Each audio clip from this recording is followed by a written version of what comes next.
사랑하는 고등일리부 선생님, 안녕하십니까? 가을에 함께 산 기도 가고 싶은 남자. 가을에 함께 앞에 계신 두 분이 웃고 계시잖아요. 가을에 함께 새벽 예배하고픈 남자, 가을 남자 추남 최민규입니다. 오늘도 여러분들과 함께 하나님의 말씀을 같이 나누고자 이 자리에 섰습니다. 아이들이 시험 기간이어서 많이 힘들고 피곤한 가운데 있는데요. 아이들에게 요즘 많이 연락을 받아서 그 공부에 관련돼서 오늘 한번 좀 생각해 보면서 나아갔으면 좋겠습니다. 진짜 공부가 무엇인가? 우리는 무엇을 공부해야 하는가? 이 질문입니다. 오늘 보신 하나님 말씀은 전도서 12장 12절에서 14절 말씀입니다. 제가 한번 읽어보도록 하겠습니다. 내 아들아, 또 이것들로부터 경계를 받으라. 많은 책들을 짓는 것은 끝이 없고 많이 공부하는 것은 몸을 피곤하게 하느니라. 일의 결국을 다 들었으니 하나님을 경외하고 그의 명령들을 지킬지어다. 이것이 모든 사람의 본분이니라. 하나님은 모든 행위와 모든 은밀한 일을 선악간에 심판하시리라. 아멘. 그 모든 사람의 공부라는 제목으로 하나님 은혜의 말씀을 좀 나누겠습니다. 공부가 피곤합니다. 저도 공부를 많이 했는데 공부하는 게 쉽지 않고 정신적으로, 육신적으로 많이 피곤하죠. 제가 그 대학원 논문을 쓸 때 막바지에는 정말 머리가 엄청 스트레스를 받아가지고 그 교수님과 영어로 이제 인터뷰하면서 그 마무리할 때 정말 머리가 지금 많이 빠진 게 지금 그만큼 많이 힘들고 어렵습니다. 장자가 이야기했습니다. 이유의 수무의 태이, 이이위 지자 태이이의. 즉 끝이 있는 것으로 끝이 없는 것을 쫓으면 위태로울 뿐이다. 인간이 유한한데 무한한 공부를 쫓으면 위태롭다라고 이야기해주고 있는 것이죠. 그런데 알물 추구하는 사람은 더더욱 위태로울 뿐이다. 공부하는 게 더 위태롭다라고 이야기해주고 있습니다. 의미가 정리하자면 우리의 인생에는 끝이 있고 배움의 세계는 끝이 없으니 더 공부해서 뭐 하겠느냐라는 의미입니다. 할렐루야. 예. 마찬가지로 공부의 고됨을 이야기해주고 있죠. 성경도 이런 비슷한 글이 있습니다.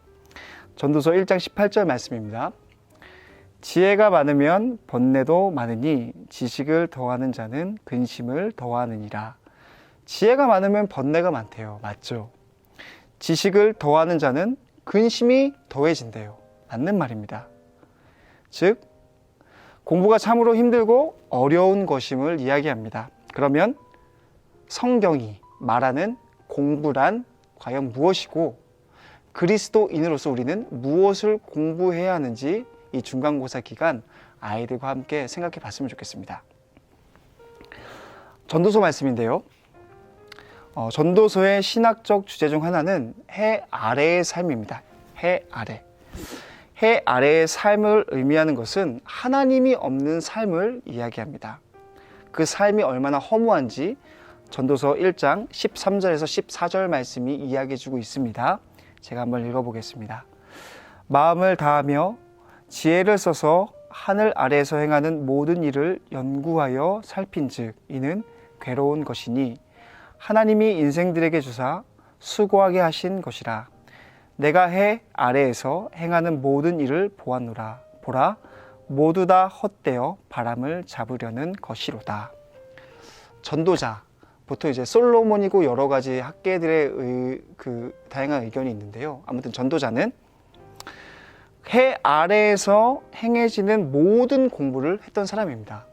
그러니까 정말로 지식이 정말로 그 해박한 사람임을 이야기해주고 있는 것이죠. 모든 공부를 다 해봤는데 이는 괴로운 것이래요. 그리고 수고로운 것이고 바람을 잡는 헛된 것임을 이야기합니다. 즉 하나님이 없는 공부는 해 아래에 하나님이 없는 공부는 괴롭고 수고롭고 헛된 것임을 이야기해주고 있는 것이죠. 오늘 성경에 나오는 전도자의 아들 역시 해 아래에서 모든 것을 공부했던 사람입니다. 그러니까 하나님이 없는 공부를 했으니 얼마나 힘들고 얼마나 어렵게 공부를 했겠어요? 그 삶이 얼마나 힘든지 12장 12절 말씀이 증언해주고 있습니다. 내 아들아, 또 이것들로부터 경계를 받으라. 많은 책들을 짓는 것은 끝이 없고 많이 공부하는 것은 몸을 피곤하게 하느니라. 모든 것을 공부한 아버지는 그의 아들에게 하나님의 말씀 좀 받으라 라고 이야기합니다. 제발 말씀, 우리 아이들에게 주로 이런 얘기 많이 하잖아요. 공부 좀 해라, 제발. 제발 하나님의 말씀 좀 묵상해라. 이렇게 이야기를 하잖아요. 마찬가지로 전도자의 아들 역시 하나님의 말씀을 잘 받지 않았던 사람이었던 것 같아요. 그 말의 의미는 전도자의 아들은 공부를 많이 했던 사람입니다. 인생, 부, 명예, 지혜, 건강, 자연, 학문, 천국, 지옥 등 수많은 공부를 하였습니다. 그런데 그 공부에는 하나님이 없었던 것이죠. 전도자의 아들이 했던 공부는 자기 자신만을 위한 공부, 자신의 지적인 탐구를 채우기 위한 공부, 잘 먹고 잘 사는 데 사용되는 지혜를 추구하며 살아갔던 사람입니다. 즉, 모든 공부에서 하나님이 완전히 배제되었던 것이죠. 왜 그랬을까요? 이유는 간단합니다. 아들이 지혜의 근본, 지혜의 출발점이 누구인지 전혀 인식하지 못한 상태에서 공부를 했기 때문입니다. 성경은 이야기합니다. 지혜의 출발점, 지혜의 근본이 바로 하나님임을. 야고보서 1장 5절 말씀이 이야기합니다. 너희 중에 누구든지 지혜가 부족하거든 모든 사람에게 후히 주시고 꾸짖지 아니하시는 하나님께 구하라. 그리하면 주시리라. 하나님께 구하면 주신다라고 이야기해주고 있어요. 즉, 지혜의 출발점과 근본이 하나님임을 이야기해주고 있는 것이죠. 잠언 2장 6절 말씀이 동일하게 이야기합니다. 대저 여호와는 지혜를 주시며 지식과 명철을 그 입에서 내심이며. 하나님 여호와가 지혜를 주신다라고 성경 말씀이 증언해주고 있죠. 즉, 하나님이 친히 지혜의 근본이심을 이야기하고 있습니다. 지혜를 주시는 분도 지혜를 거두시는 분도 바로 하나님임을 성경은 이야기합니다.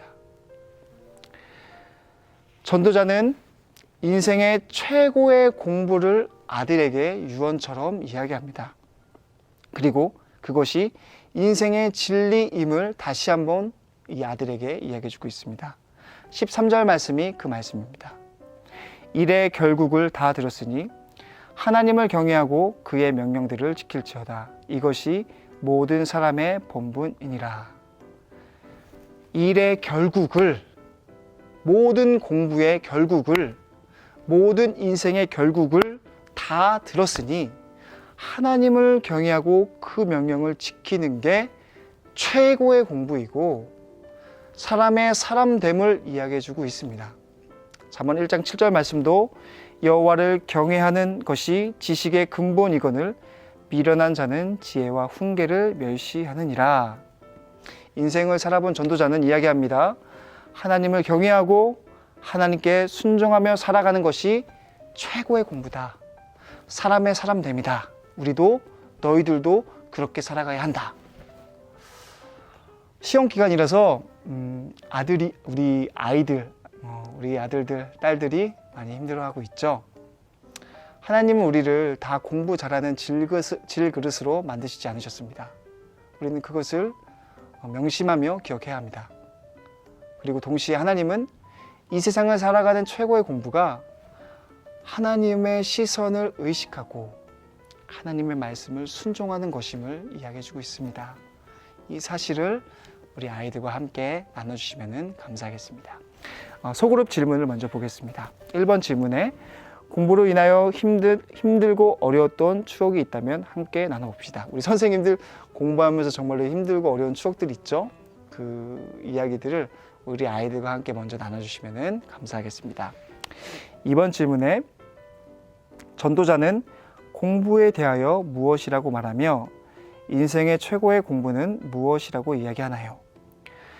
해 아래의 삶의 공부는 수고롭고 피곤함을 이야기합니다. 하나님의 없는 공부가 바로 그렇다라는 것이에요. 동시에 우리 아이들에게 하나님의 꿈, 하나님의 비전을 심어주시면 감사하겠습니다. 그러면 공부하는 게 조금은 덜하지 않을까라고 생각이 좀 듭니다. 동시에 최고의 공부는 마찬가지로 여호와를 경외하고 하나님의 말씀에 순종하는 것임을 성경 말씀은 이야기합니다. 그 이야기들을 우리 아이들의 마음판에 잘 새길 수 있도록 우리 선생님들께서 힘을 모아주시기를 부탁드립니다. 마지막으로 3번 질문. 전도자는 최고의 공부가 하나님을 경외하고 말씀에 순종하는 것이라고 말합니다. 나의 삶에서 최고의 공부를 실천하기 위해 어떤 노력이 필요한지 구체적으로 말해봅시다. 한 친구씩 돌아가면서 적용점들을 구체적으로 나눠주시기를 부탁드립니다. 우리 선생님들 곧 뵐 날이 얼마 남지 않았습니다. 많이 뵙고 싶고요. 우리 선생님들의 가정과 직장과 사역을 위하여 겸손히 간절히 기도하겠습니다. 선생님 사랑합니다. 감사합니다.